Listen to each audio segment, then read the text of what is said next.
दोस्तों मैं हूं अमन कौशिक और ये है UFC 270 अंगानू versus grain breakdown.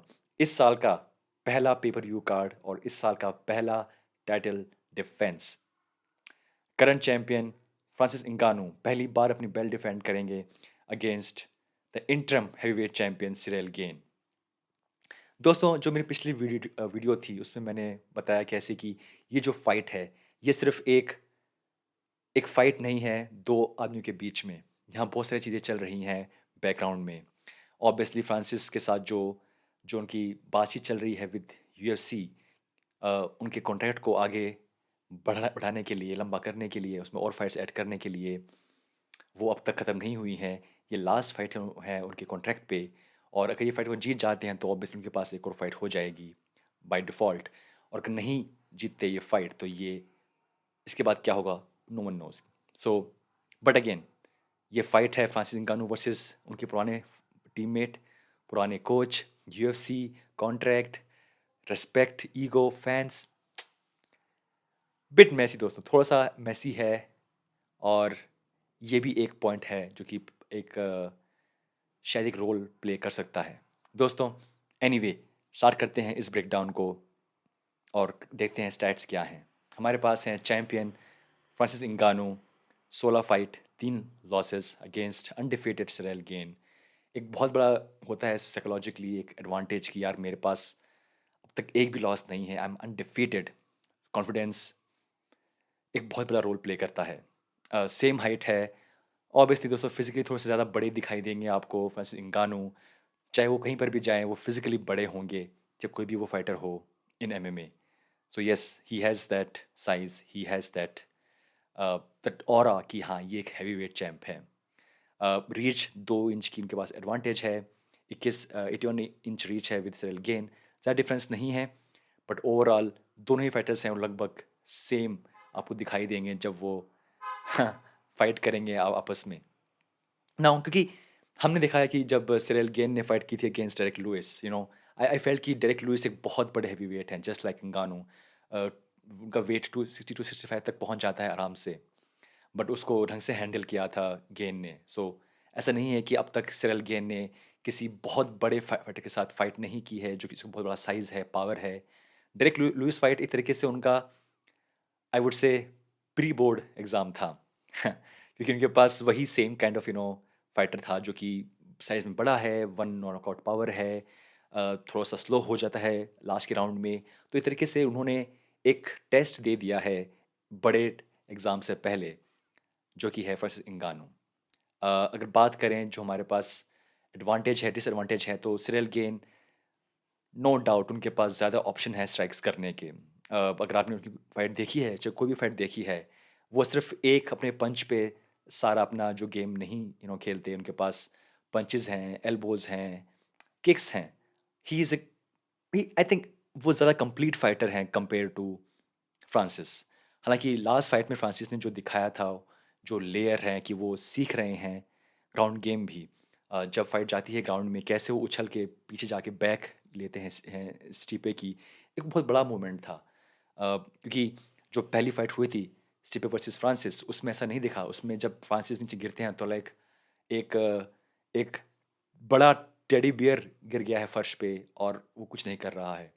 But जब फाइट हुई फिर से रीमैच हुआ, उस टाइम लगा कि यस फ्रांसिस कुछ ना कुछ नया कर रहे हैं, जिम में सीख रहे हैं। और वो दिखाई दिया जब जिस तरीके से उन्होंने हैंडल किया था अ, उस मोमेंट को जब वो दोनों फाइटर ग्राउंड पे जाते हैं।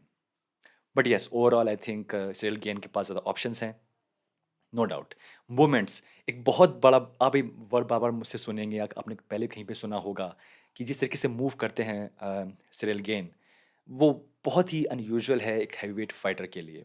आपके पास साइज़ है, मास है, हाइट है और उसके साथ अपनी लेग्स को मूव करना, डिस्टेंस कवर करना, वापस बाहर निकलना, आई थिंक वो बहुत ढंग से कर पाते हैं। अगर आप उनकी कोई भी आप फाइट देखें तो जिस तरीके से कमेंट्री होती है, लोग कहते हैं कि यू नो ये एक हैवीवेट फाइटर है बट ये मूव कर रहा है जैसे कि एक वेल्टर वेट फाइटर हो या एक मिडल वेट फाइटर हो। और वो बिल्कुल सच है। जिस तरीके से वो मूव करते हैं लगता है कि हाँ he can fight A smart fight. वो बहुत ज़्यादा मूव कर सकते हैं, हेड मूवमेंट, लेग मूवमेंट सब कुछ उनके पास है। फाइट आईक्यू आई थिंक ये एक शायद बहुत कम लोग इस पे ध्यान देते होंगे, बट सिरियल गेम बहुत खेलते हैं विद पेशेंस। उन्हें कोई जल्दी नहीं होती फाइट को एंड करने की। उनके पास कुछ फाइट्स भी हैं जिन्होंने 5 राउंड तक खेली हैं। बट ही ऑलवेज़ फेल्ट कि कोई जल्दी नहीं है। नॉर्मली अगर आप देखें ख़ासकर अंगानु तो वो थोड़ी-सी जल्दी में होते हैं कि फाइट जल्दी ख़त्म हो जाए। और ऐसा इसलिए बिकॉज़ उनके पास जो जो स्ट्रेंथ जो उनकी पावर है, जो कि हम आगे देखेंगे, वो राउंड 1 राउंड 2 तक बहुत ज़्यादा पावरफुल रहती है। अगेन हमारी एक वीडियो थी बहुत दिनों पहले हमने बनाई थी कि क्यों किसी फाइटर के पास होती है नॉकआउट पावर और किसी के पास नहीं होती। क्यों कुछ फाइटर जल्दी थक जाते हैं, कुछ लगातार बिना थके 5 राउंड भी खेल सकते हैं like Tony Ferguson, net Diaz.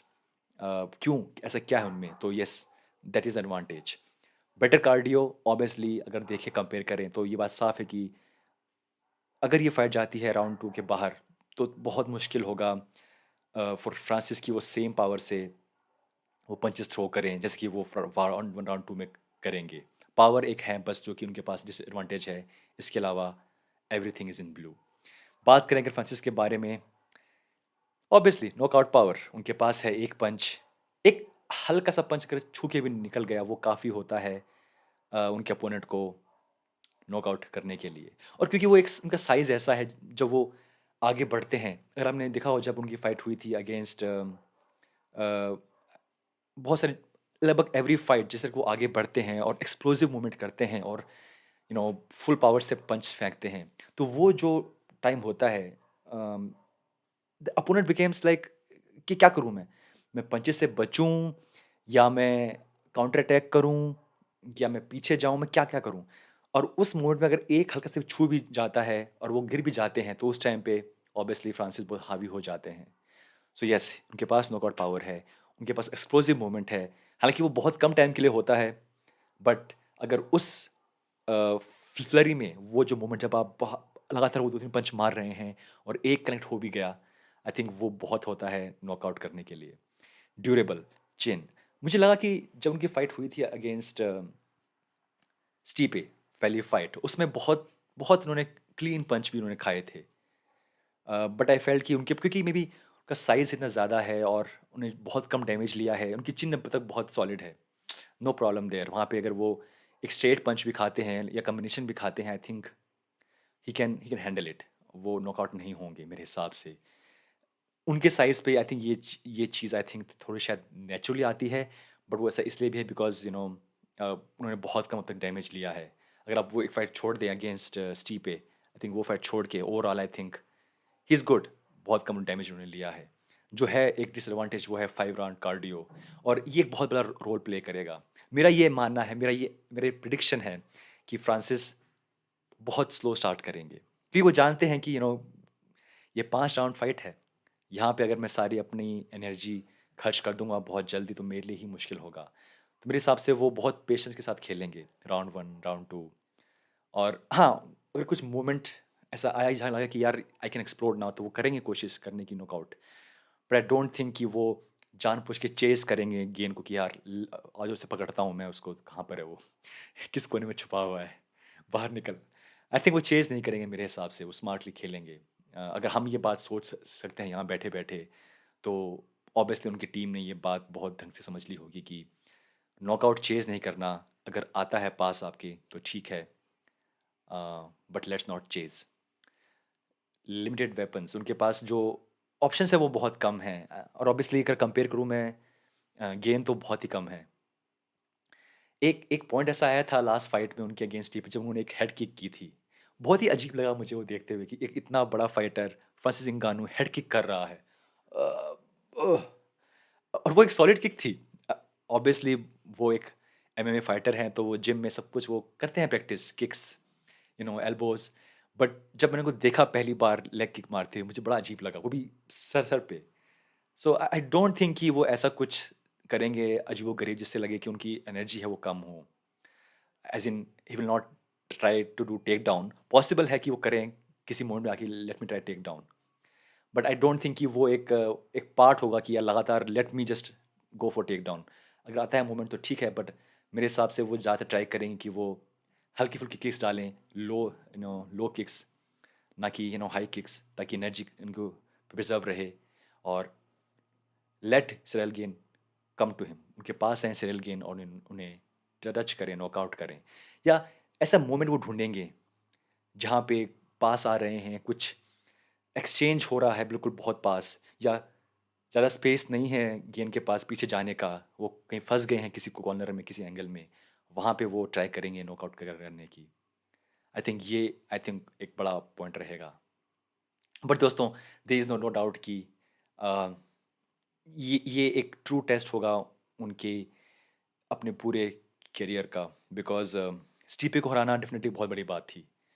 But at the same time स्टीपे, अगर देखें साइज़ वाइज़ देखें तो आई थिंक यू नो थोड़े से ओल्डर हैं, थोड़े से बहुत लंबा उनका करियर रहा है स्टीपे का। बट सिरिल गेन थोड़े से कंप्लीट फाइटर हैं। हालाँकि अगर देखें इवन मैं झूठ क्यों बोलूँ, स्टीपे भी एक फाइटर थे जो कि कंप्लीट थे, right? He is wrestler, no doubt about it. But Francis को लगातार सेम तरीके से हराना 2 बार उनके लिए बहुत मुश्किल था, right? So I am sure कि इस फाइट में भी सिरिल गेन ट्राई करेंगे कि रेंज वाला गेम खेलें, दूर रहें, अटैक करें, धीरे-धीरे पोक करें, और जब थोड़े थक जाएँ, जब पावर कम हो जाएँ, तो उनको शायद लेटर राउंड में उनको फिनिश करने की कोशिश करें। बट यू नेवर नो क्या हो सकता है। बट हाँ, लगता है ऐसा कि ये फाइट अगर लंबी जाएगी तो सिरिल गेन इसमें हावी रहेंगे।